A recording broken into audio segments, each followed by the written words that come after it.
How would you react if someone told you that by being willing to make concessions for others right now, you are actually formally contributing to the legalization of something akin to a prison, in which one day you, and most certainly your children, will live without ever being aware of it?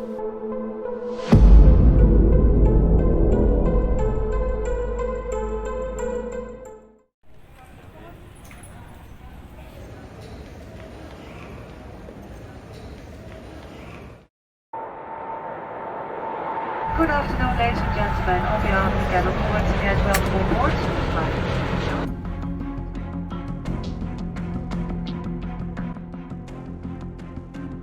How will COVID passports at one point manipulate a person who has never traveled abroad? Is it possible that absolutely every person will at least once in the near future be in a situation where their right to move freely is completely dependent on someone else? Is this just one of many dark forecasts for the future, or is it our reality, and quite certain at that? Do past events, once gradually and spontaneously and today strategically, lead to the previously mentioned? The old saying that the key to predicting the future lies in the past has in 2020 been proven as completely true. If we were to follow various events throughout history, we would be able to see that people had different motives for starting them. But what lies at the top of the hierarchical pyramid, and what they all had in common, was a certain need for centralization of power. Unfortunately, this was not only something that was sought out, but as it turned out, actually was for the most part a result of majority of these events.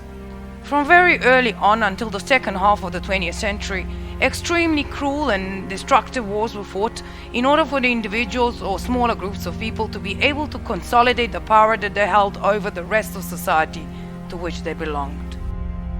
However, then came a time when people were reminded of the fact that the greatest victory over an enemy could be achieved without a single bullet having been fired. Or in other words, when they are subjugated and defeated without being aware of it, which has become absolute primary in wartime doctrines and as such is studied in military academies and especially during the training of the so-called secret services. Or in other words, instead of starting a conflict that everyone will talk about, that is costly, and that in the end one can always lose for no particular reason, it is much more practical to secretly manipulate an enemy and achieve the same result. What exactly is the danger of allowing the so-called COVID passports to be introduced?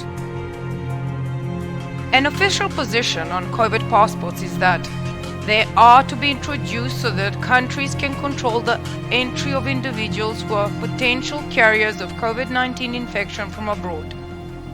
Such a task can only be achieved by ensuring that only those individuals who have received a specifically specified vaccine are allowed to cross the border. Once a person is brought to a psychological state that is so close to panic, as they have relentlessly been bombarded with information on how they are constantly in danger and their life is threatened by an invisible enemy, it becomes understandable that such an idea can easily become acceptable to them. On the other hand, if we bear in mind that an average person is extremely superficial, not for the lack of intelligence or education, but primarily due to the newly imposed fast pace of life, and that they do not look deeply at the information coming at them and therefore do not think about the future consequences, it is clear that such a decision by the authorities may even be considered as useful to them. If another very important fact is added to the mix, that is that objectively, relatively small number of people in the world travel abroad at all, it becomes quite probable that such a decision can be accepted by the society. However, this is where the main problem comes in. The moment such a precedent is set in the legal system, it is only a question of when and to what extent it will happen again that remains. And from this point on, there will be no end to it. If receiving a certain vaccine is to become a prerequisite for foreign travel, what is to guarantee that based on similar grounds, such a legal model will not be applied in other segments of life? For example, when using public transportation, going to school or work, accessing any closed or perhaps even open public facility. When will various vaccine certificates be issued instead of COVID passports to serve as a pass for one to move within the country? Who can guarantee to a person that these vaccines will not contain any substances that are harmful for them? Who can guarantee that, for argument's sake, well-prepared terrorists will not, with an aid of corrupt personnel from, say, pharmaceutical companies or state administration, be able to deliberately contaminate vaccines with something that is difficult to, or perhaps even completely untraceable, thus wiping out entire populations from the face of the earth without much fanfare and much more effectively than with any other known means of mass extermination? So who can guarantee to a person that some similar tragic effect as previously described will not occur simply due to some unintentional human error by those who make or generate the vaccine? As let's face it, they are a common occurrence in any sort of human activity, and especially in the sphere of medicine and health, which by far hold the most unknowns in modern science. So who can guarantee to a person that the usual, common and natural viral mutations that have occurred since there has been life on Earth and that have always been more deadly to certain parts of the population, such as those with weakened immune systems, than to another, will now not be declared particularly deadly for the world's population, thus providing a platform upon which one can demand that a new massive vaccination be carried out at shorter time intervals, maybe even every year, and which will in turn inevitably lead to issuance of various vaccine certificates or passes that will equally control both movement inside and outside the country. Who can guarantee to a person that behind the news of a new invisible enemy has appeared and the whole society should be closed off again, or mass immunization should be carried out, which is immediately followed by new vaccine certificates or passes, there actually isn't some secret agreement between large pharmaceutical companies and certain government representatives who are profit motivated? As we all already well know that corruption is an integral part of every society and impossible to ever completely eradicate.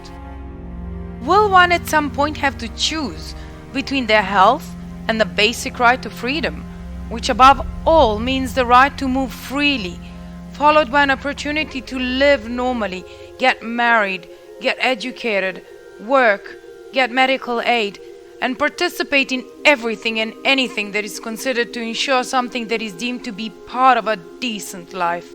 Until the coronavirus outbreak, it was absolutely inconceivable to individuals living in countries considered to be bastions of democracy and freedom that someone could or would place them under house arrest without any reason or actual charges for a wrongdoing.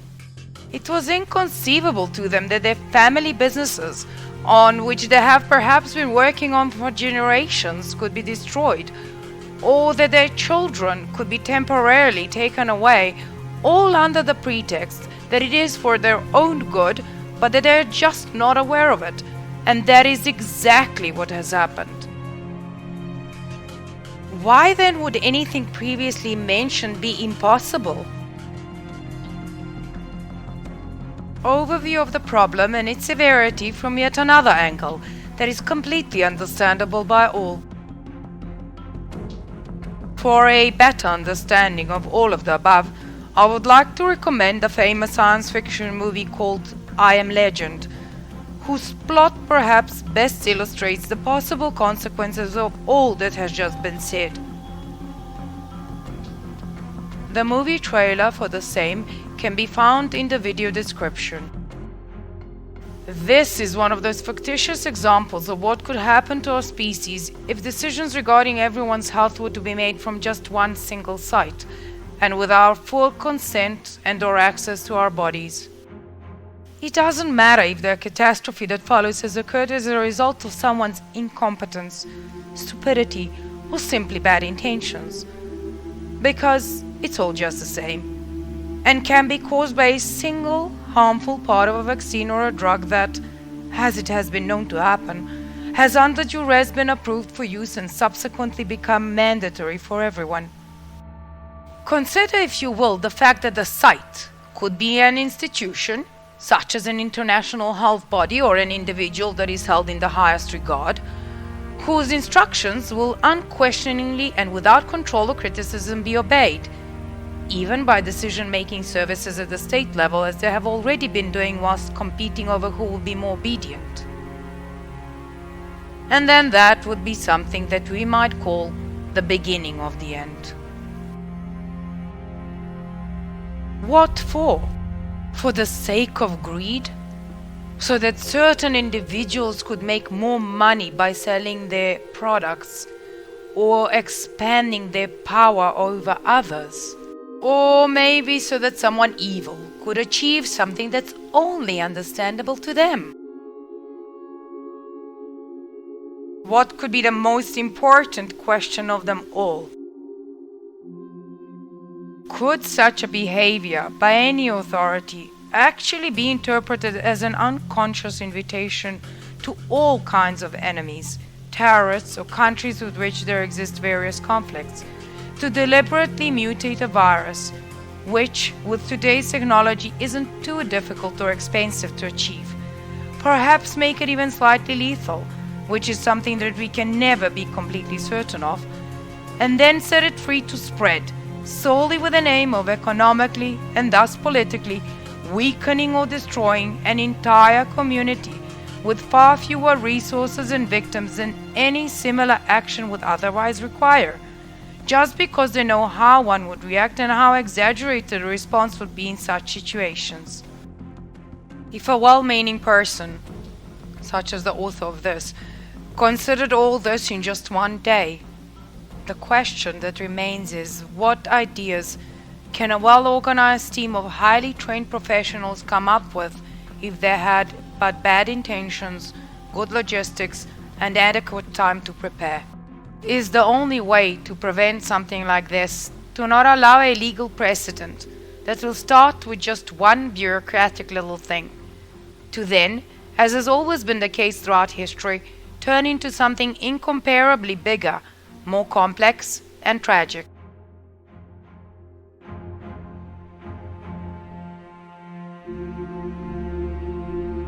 When a person encounters certain problems in society, they usually remain passive, only because they believe that they, just a single individual in a crowd of other people, cannot change anything. But that way of thinking is completely misguided.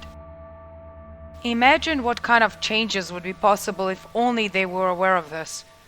If everyone would do only what they thought that they should do, and not pay any attention to how others behave, the results would be amazing.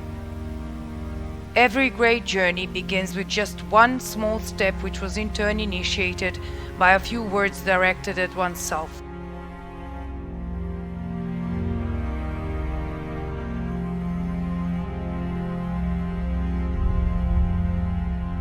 In the previous video, I said that all this started with lockdowns, and now it is to continue with vaccine certificates or passes. So the logical question after all of this still remains, and is the same as it was at the end of the following message.